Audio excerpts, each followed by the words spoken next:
Hi, I'm Saranya Giridharan, a PhD student in ovarian biology laboratory at Monash Biomedicine Discovery Institute. I, along with Professor Carla Hutt and Dr. Amy Venture, published a new point of view article in Reproduction journal.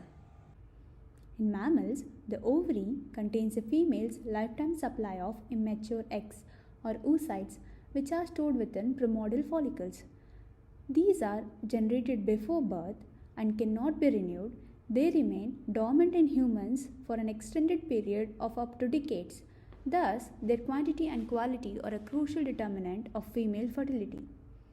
Oocytes can change with advancing maternal age, leading to a decline in its quantity and quality. Compared to past generations, more women in Australia are choosing to delay childbearing to older ages, resulting in increased use of assisted conception techniques.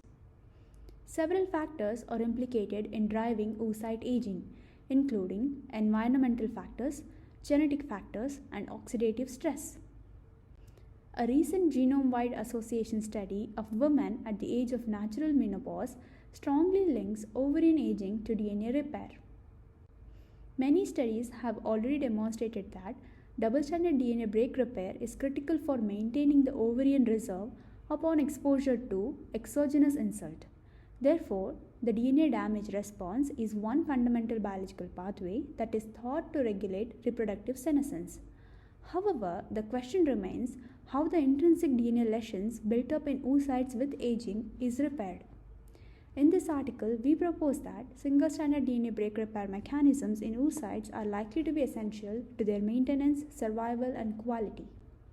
This knowledge may lead to new insights into the development of targeted intervention in increasing oocyte survival and female fertility. Thank you.